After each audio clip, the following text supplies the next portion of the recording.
Today, we are opening up one of the most remarkable and paradoxical chapters in American athletic history. It's a story where professional opportunity for women just exploded onto the national stage, only to be constantly checked by these really rigid social constraints. We are exploring the All-American Girls Professional Baseball League, the AAGPBL. It's such a foundational piece of American sports history, running its course from 1943 to 1954. A 12-year run. Exactly. And the AGPBL is, well, it's unambiguously the forerunner of women's professional league sports in the United States. It provided a living wage and an elite competitive environment to over 600 women athletes during that time. And it was big. I mean, it fielded up to 10 teams operating all across the American Midwest. That's right. And what immediately strikes you as you look at the records from this league is the scale. This Wow. was not some minor sideshow. No, not at all. Our research shows that this league hit a spectacular peak in public interest. By 1948, the annual league attendance across all teams soared to over 900,000 paid spectators. That number is so critical. It proves the sheer appetite for high-quality professional sports entertainment was absolutely there. Even for a brand new women's league. Even for a women's league, during a highly turbulent period in American life, it wasn't just a novelty, it was a major attraction. Now, of course, for virtually everyone listening, the AGPBL is immediately recognizable through the 1992 film A League of Their Own. And the later TV series adaptations, sure. Right, those are the touchstones for modern audiences. But we have to set the stage by acknowledging that, as compelling as those stories are, our sources confirm they are largely fictionalized accounts. That's a really important distinction to make right at the outset. They borrow the framework and the era, but the specific characters, many of the events, they're invented. However, the connection to the real pioneering women is profound, and that was beautifully acknowledged during the film's production. You're referring to that powerful moment when 65 original AGPBL members appeared in the movie, right? Yes. They were included specifically for the scene, recreating the league's 1988 induction into the Baseball Hall of Fame. That appearance was the crucial bridge, allowing the pioneering women themselves to step into the fictionalized version, lending it immediate authenticity and recognizing their often forgotten history. Absolutely. Those women, through their athletic skill, their dedication, and their personal sacrifices, they built something truly significant. It was a professional blueprint that future generations would benefit from. Our mission today is to move past the myths of Hollywood and explore the rigorous, challenging environment. We need to look at both the intense athletic demands and the, frankly, crushing social limitations that these pioneering athletes had to navigate every single day. This history is more complex than a simple feel-good movie. Okay, let's unpack this. To truly grasp the motivation behind the AGPBL's founding, we have to recognize the severe existential crisis facing organized men's baseball in the early 1940s. The U.S. had just entered World War II. Right. And Major League Baseball executives were in a state of high alarm. Who were the key figures involved in this, and what were they so worried about? The primary figures included Philip K. Wrigley, the powerful chewing gum mogul, who would ultimately fund and found the league. Of Wrigley Field fame. The very same. Also Branch Rickey, a legendary baseball executive, and Paul V. Harper. Their fear was stark. Men's baseball might have to temporarily shut down operations entirely for the duration of the conflict. Shut down? That seems extreme for a national pastime. Why was the threat so profound? Two major factors, both stemming directly from the war effort. First was the massive loss of talent. Hundreds of players, from the minors right up through the major leagues, were enlisting or being drafted and deployed overseas. Which would strip the teams of the very talent pool you need to maintain a professional, high-quality league. Precisely. And without the talent, the product quickly degrades, which drives down interest. Okay, that makes sense. But the second factor was perhaps more debilitating operationally. Severe wartime restrictions on travel. Specifically, the government implemented aggressive gasoline rationing across the country. So running a national league that required constant long-distance bus and train travel for multiple teams became, what, just logistically impossible? Logistically and financially impractical for an extended season. Yes. So their core concern was institutional preservation. They realized if they didn't offer some form of professional baseball, the public might forget about the sport entirely by the time the war ended. That's the key takeaway. The solution they developed, founding a new professional league using women players, was a tactical, business-oriented decision. The goal was singular: maintain baseball in the public eye until the men returned. ensuring that the infrastructure and audience for America's pastime remained intact post-war. Exactly. So the motivation was institutional necessity and shrewd marketing continuity, rather than an enlightened view on gender equality in sports. It was Wrigley, with his marketing empire, who spearheaded this. But while the AGPBL was groundbreaking as a professional venture, our research confirms women were playing organized ball long before 1943. Absolutely. The lineage of women's baseball goes back nearly 80 years before the AAGPBL started. We know the first documented women's baseball team played at Vassar College in New York back in 1866. 1866, wow. And throughout the late 19th and early 20th centuries, you also had those famous barnstorming groups known as the Bloomer Girls teams. And the Bloomer Girls were interesting because they often defied expectations, right? They did. They were semi-pro or amateur teams that toured, sometimes playing against men's teams, and often included one or two male players strategically placed among the women. Part athlete, part entertainer. Exactly. But they certainly kept the idea of women playing baseball visible. The AGPBL, however, elevated this into a fully structured, multi-team professional league. And the recruitment process for this new league needed to be robust, focused on finding the highest caliber athletes available, primarily by scouting amateur fast-pitch softball games across the country. The initial sweep was vast. Over 200 women were invited to initial tryouts at Wrigley Field in Chicago. What an incredible stage for the beginning of this league. It was. And after rigorous testing and evaluation, only about 60 were selected for the initial league roster across the first 4 teams. This selection process immediately brought to the forefront the dual standard that would define the league's entire existence. The combination of skill and marketability performance plus presentation. Exactly. Players were chosen for their demonstrated athletic skill. Their arm strength, speed, and batting ability had to be exceptional, but talent alone wasn't enough. They also had to conform rigidly to what the management and marketers deemed a wholesome feminine ideal. So if you were a phenomenal player but didn't look the part, your chances were limited. It was an enforced requirement to fulfill both the athletic and the social role prescribed by the owners. And this emphasis on the wholesome ideal brings us to a crucial, deeply regrettable aspect of this historical context, one that the league management strictly upheld. The league was informally segregated. That fact must be front and center in any honest discussion of the AGPBL. Mirroring the practices of the male major leagues at the time, which wouldn't integrate until 1947, the AGPBL maintained an informal but absolute color line. And our research shows no African-American women were recruited or hired during the league's entire existence. None, despite the fact that talent was clearly available. This exclusion is particularly poignant when we consider that there were already black women playing high-level professional baseball. That's right. We know of 3 women, Toni Stone, Mamie Johnson, and Connie Morgan, who played in the Negro Leagues. Toni Stone, in particular, was the first woman ever to play regularly in the Negro Leagues, playing for the Indianapolis Clowns starting in 1953. So in the same era as Jackie Robinson. Precisely. These women proved not only that black women were playing competitively, but that they were doing so alongside and against professional male athletes. Their presence in the Negro Leagues stands as a testament to their talent and courage. And it just highlights the systematic exclusion the AAGPBL enforced by refusing to give these equally talented women a chance to try out.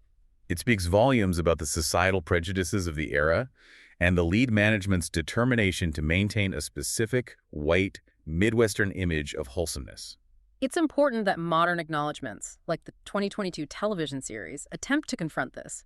They featured that fictional black pitcher who was barred from trying out, shining a light on a part of the history the league itself erased.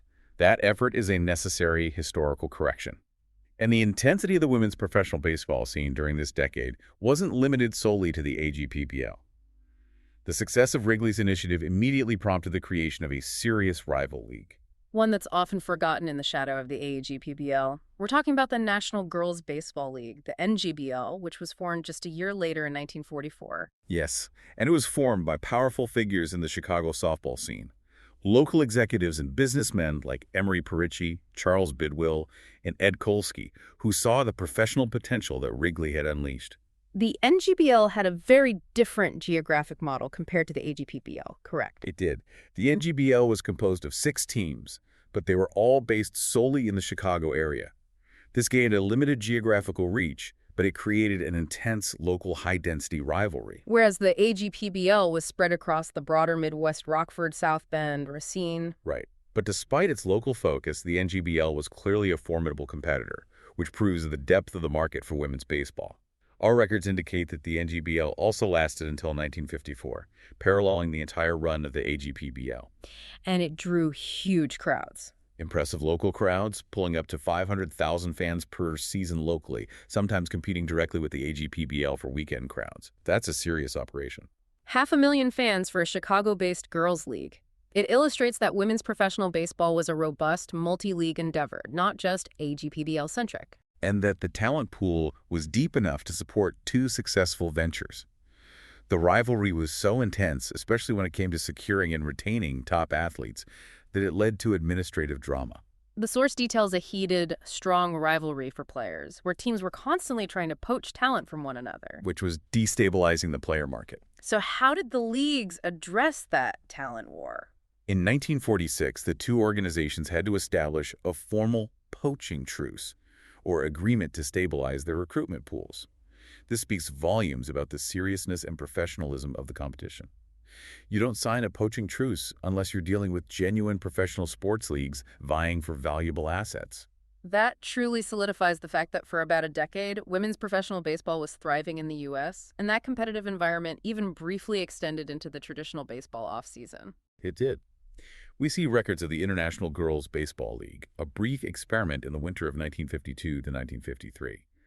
This four-team circuit was based in Miami, Florida, and featured players pulled from both the AGPBL and the NGBL who wanted to play year-round. Incredible. So let's transition into the nuts and bolts of the AGPBL itself, how it was structured, how the athletes were compensated, and perhaps most interestingly, how the actual game evolved. Structurally, the AGPBL season was designed to mimic the men's major league season, generally running from late spring to early autumn. This alignment helped maintain a consistent flow of sports entertainment for the public. And the league employed a fascinating strategy regarding its on-field leadership, right? The deliberate choice to hire prominent male managers, often former major league players. Exactly. Teams were almost universally managed by men, many of whom were household names in baseball. This included Baseball Hall of Fame inductees like Max Carey, who managed the Milwaukee Chicks, and the legendary slugger Jimmy Fox, who managed the Fort Wayne Daisies. Why was this necessary? If the women were talented professionals, why did the league feel the need for a male stamp of approval? The source material is quite clear on the rationale. This was a deliberate choice intended to demonstrate the league's seriousness and legitimacy to the fans. They used established male competitive veterans to position it as a serious, legitimate sporting event rather than a novelty show. So the implicit message was, if Jimmy Fox is coaching them, this must be real baseball. That's it.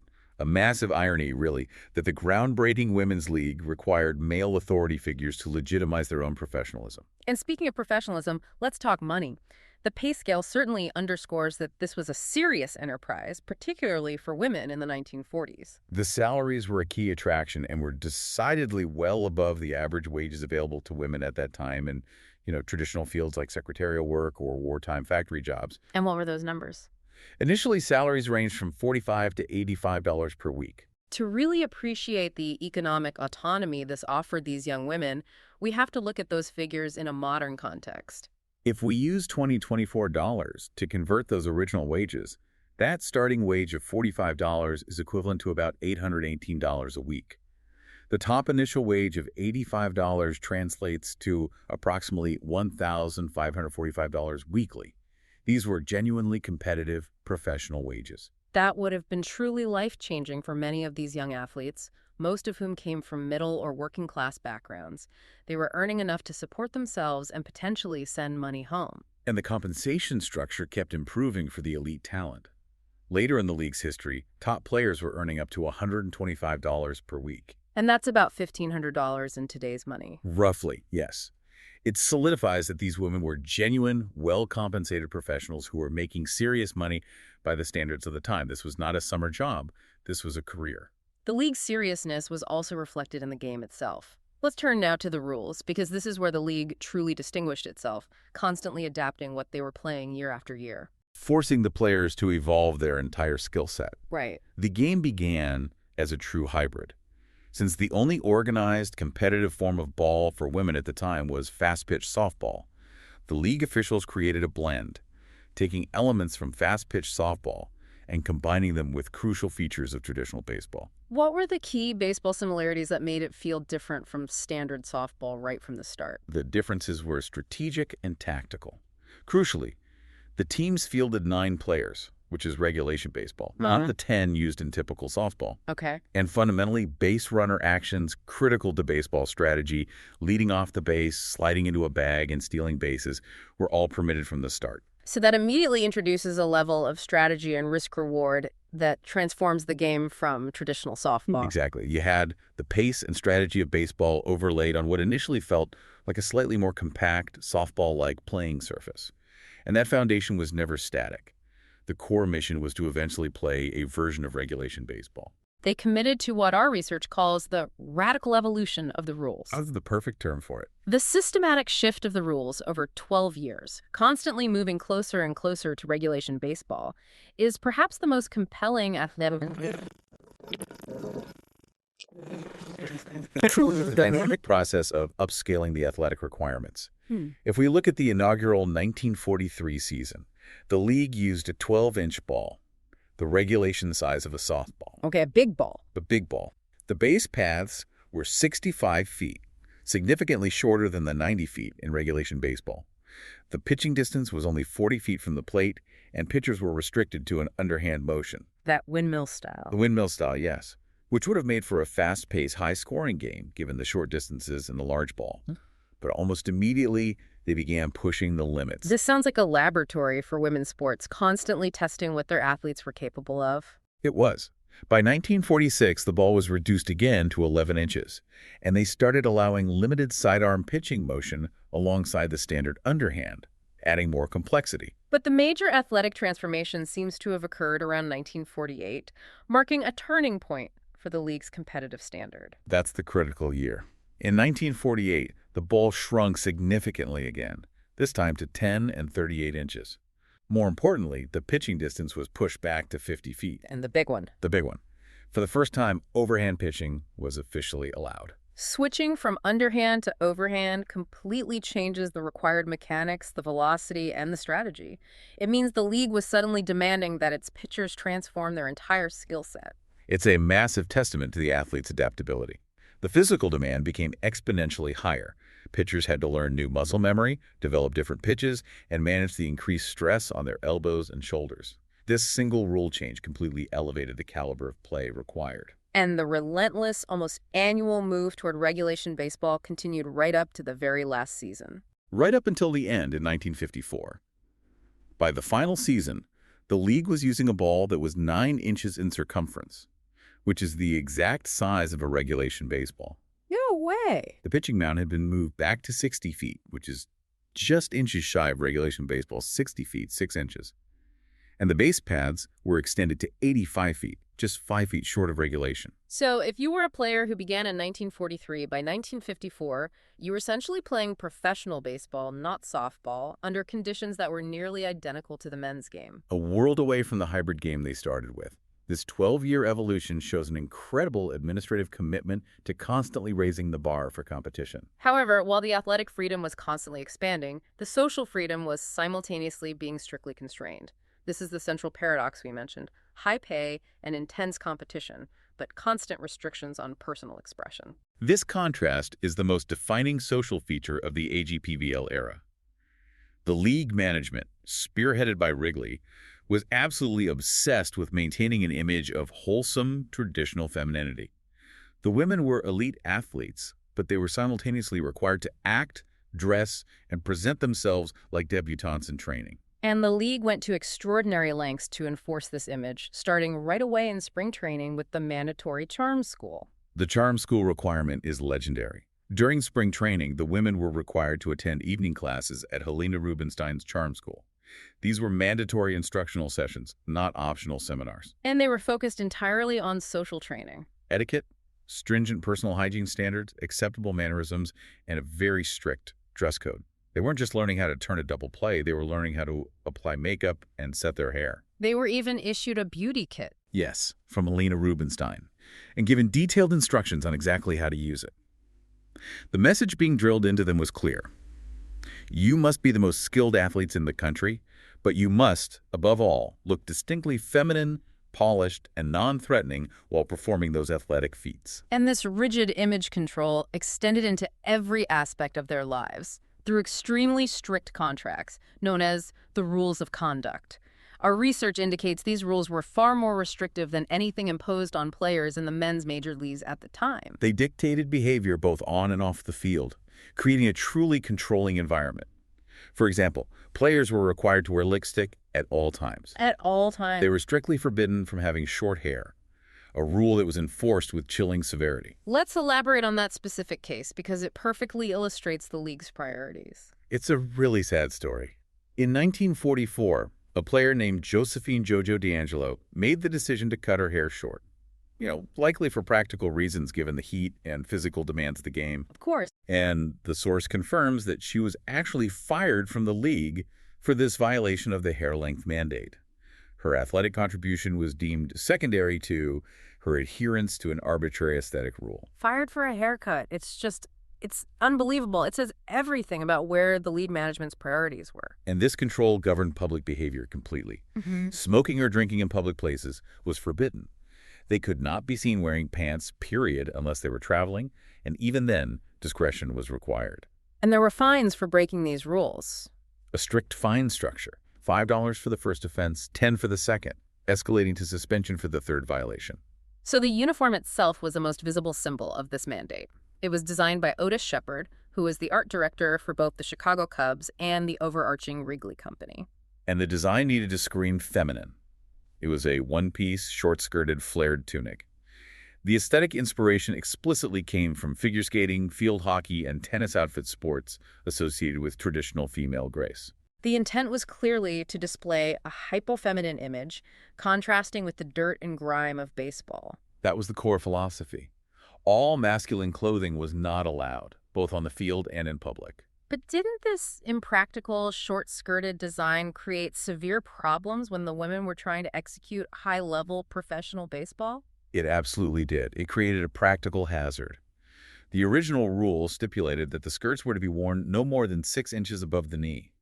However, the women quickly learned that this was simply impossible if they were to execute the game at the necessary professional level. Our research notes that this regulation was most often ignored by the players themselves. They took matters into their own hands. They had to. To facilitate necessary athletic movements, running full speed, diving, sliding headfirst into a base, the players routinely raised and secured the hems of their skirts far higher than the rules allowed. It's the perfect encapsulation of the league's paradox. They had to defy the presentation rules simply to succeed at the athletic rules. That fierce commitment allowed the league to build a huge audience. Let's shift our focus now to how the league built this audience. The early success of its publicity was incredible. That success was directly attributable to the founder, Philip Wrigley, and his corporate background. He brought that corporate advertising muscle directly to the AAGPBL. The league secured extensive features in major national magazines like Time, Life, 17, and Newsweek. This provided massive national exposure right out of the gate. And the architect of this national marketing strategy was Arthur E. Meyerhoff. Meyerhoff was the principal advertising agent, handling the league's publicity from 1943 through 1950. His campaigns were strategically built around themes that resonated deeply with the American public during the war and post-war years. What were those 4 major themes Meyerhoff focused on? The first was recreation for war workers, emphasizing the necessary distraction the games offered. The games were framed as a patriotic way to relax. And the second theme clearly played into the rules we just discussed. Femininity. Yes, femininity was central. Every marketing piece reinforced the visual image of the players. Beautiful, well-dressed, glamorous, yet surprisingly athletic. They had to constantly reassure the public that these women were still ladies playing baseball. So the marketing justified the rules of conduct. What about the other 2 themes? The third was community welfare, which centered the teams in their local towns as civic institutions that promoted local pride. And the fourth theme was simple and crucial, family entertainment, emphasizing that the games were a safe, moral, and affordable outing for the entire family. These themes, pushed through national publications, attracted both new fans and new prospective players. It was an incredible, successful, centralized professional marketing effort. The power of a chewing gum mogul's advertising department running a sports league. But that centralized structure, which was the league's initial strength, didn't last forever. The league went through 3 distinct periods of ownership. Wrigley owned it from 43 to 45. Then Meyerhoff, the advertising agent, took over from 1945 to 1951, continuing that powerful central marketing push. That's why the league peaked in attendance during his tenure. And then everything changed in 1951. The administrative structure changed drastically. From 1951 to the league's end in 1954, the structure shifted to a completely decentralized administration. The individual teams were sold off and became individually owned. Why did this administrative shift prove so devastating to the league's momentum? It was fatal to the marketing strategy. With decentralization, the responsibility for all publicity and promotion fell entirely onto individual team management in small Midwestern cities. The source material notes that many local managers simply lacked the expertise, the budget, or the infrastructure that Wrigley's corporate machine had provided. They lost that massive centralized national advertising power. They did. Instead of features in Life magazine, they were reduced to relying heavily on local populaces, daily newspaper reports, and local radio broadcasts. The centralized marketing had convinced people across the country to care. The local owners could only convince the people in their hometowns to attend. That lack of sustained professional publicity accelerated the league's decline right when the post-war shift was already underway. Despite these struggles, the league certainly achieved incredible peak moments before that change. The absolute height of success, in terms of audience size, was the 1948 season, when those 10 teams collectively brought in 910,000 paid fans. And certain teams really dominated the competitive landscape during that era. The Rockford Peaches are perhaps the most famous team. And the most successful. They hold the record, winning 4 league championships in 1945, 1948, 1949, and 1950. And a true measure of stability. Only 2 teams managed to stay in their home cities for the league's full 12-year run. Those were the South Bend Blue Sox and the venerable Rockford Peaches. This endurance highlights their successful connection with their local fan bases, even as the larger league structure began to fray around them. So after the 1948 attendance peak and the decentralization in 51, the league began its slow, terminal decline. What were the specific factors that led to the final shutdown in 1954? The fundamental reason, unfortunately, goes right back to its original tactical founding context, the end of World War II. Once the war concluded, men returned home in droves, regaining priority in the workforce and, crucially, in the world of sports. The league's original utility maintaining baseball visibility until the men came back was essentially fulfilled. Exactly. With the return to normalcy, men's sports regained priority in media attention and public interest. Attendance and revenues began a significant drop in the early 1950s. And as the league became less financially attractive, players began to leave. Yes. Some players began opting to return to playing softball or pursuing other careers. Teams began closing down operations rapidly year after year until, at the close of the 1954 season, only 5 teams remained. The remaining administrative body made the difficult but inevitable decision to shut down operations entirely. And this professional league, after providing thousands of hours of entertainment and launching hundreds of careers, effectively disappeared from the public consciousness for decades. It was a history largely forgotten. The history only experienced a rebirth much later, thanks entirely to the players themselves. That rebirth was championed by one of the former players, pitcher June Pepys. June Pepys is the linchpin in this history's resurrection. In 1980, she initiated a crucial newsletter project with the specific goal of getting back in touch with her former teammates. And that initial effort blossomed into something much larger. It did. That newsletter initiative led directly to the league's very first reunion, held in Chicago in 1982. This gathering re-energized the community of former players and paved the way for formal recognition. And the drive for formal recognition gained real traction from there.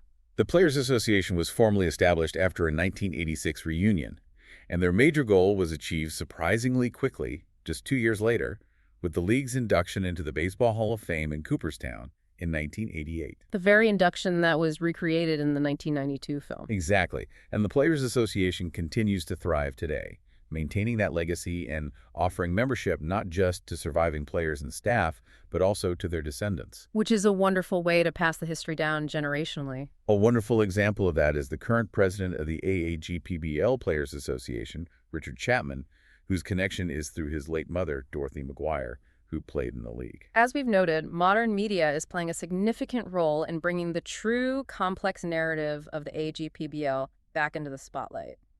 The 2022 television series adaptation in particular sought to confront the areas where the 1992 film had fallen short. The 2022 series was consciously designed to provide a much more nuanced and authentic representation. They were determined to address the historical complexities that were previously downplayed or ignored entirely. And what key aspects of that historical authenticity did this series address? Primarily, two major areas concerning social identity and exclusion. First, the series addressed the reality of homosexuality and queer identities within the league. This is an important piece of the historical record that is now being openly discussed by the players themselves. Exactly. Former pitcher Maybelle Blair, for instance, who served as an advisor to the 2022 series, has openly discussed her own identity and the large presence of queer women in the league. She noted that they had to live in constant fear of discovery. And the second major correction addressed the league's segregation policies. Yes. The series shone a light on race relations by introducing that fictional black pitcher who was barred from trying out. This consciously confronted the league's systematic exclusion while also paying necessary homage to the three black women, Toni Stone, Mamie Johnson, and Connie Morgan, who played professionally in the Negro Leagues. This modern reckoning ensures that the league's legacy is viewed not just as a triumphant story, but as a complex institution that reflected the prejudices and struggles of its time. Absolutely. And beyond media recognition, the Players Association is also ensuring the league's legacy endures in an active, athletic sense through the establishment of American Girls Baseball in 2019. What exactly is the mission of American Girls Baseball today? Its primary function is to actively promote women's baseball, specifically supporting the growth and competitive opportunities related to the Women's Baseball World Cup. And as a tribute, they've established a new tournament featuring teams named after the originals. Yes, the All-American Women's Baseball Classic Tournament, which began in 2022. It features 4 teams named as tributes to the original AAGPBL squads: Rockford, South Bend, Racine, and Kenosha. And are these modern teams playing under the old hybrid rules? No, they play under modern WBSC women's baseball rules, which are essentially regulation baseball rules. The games last 7 innings, and the players must be at least 16 years old to participate. It keeps the history alive while embracing the full, modern evolution of the sport that the AAGPBL pioneered. And for anyone who wants to connect with this incredibly rich living history, the annual reunions continue. They do. The 2025 reunion is scheduled for Durham, North Carolina, and the American Women's Baseball Classic will be held as part of the reunion events, creating a powerful, direct link between the pioneers and the current generation. So what does this all mean?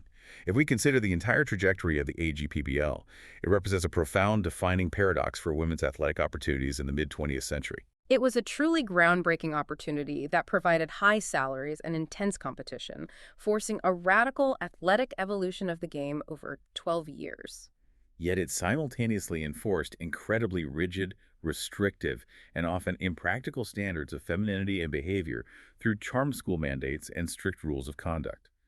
These women were professional athletes who were also compelled to be walking advertisements for a specific, narrow vision of American womanhood. This history reminds us that even when women broke through the barriers of professional athletics, that success often came with a heavy, non-negotiable cost of personal autonomy and self-expression. The ability of the AAGPBL players to not only navigate, but thrive within that high-pressure, highly contradictory environment is perhaps the most enduring testament to their pioneering spirit. The AAGPBL's intense motto was "Do or Die." Considering the intensity that slogan implies and the dramatic evolution of their game, we're left with a challenging thought for you to consider. How might the trajectory of women's professional sports in the United States today be fundamentally different if Philip K. Wrigley's centralized, well-funded corporate advertising influence had been sustained past 1950? If the league hadn't collapsed, would we have seen women's professional baseball reach the next level before Title IX? It's interesting to think about the national momentum that might have been sustained. Thanks for listening.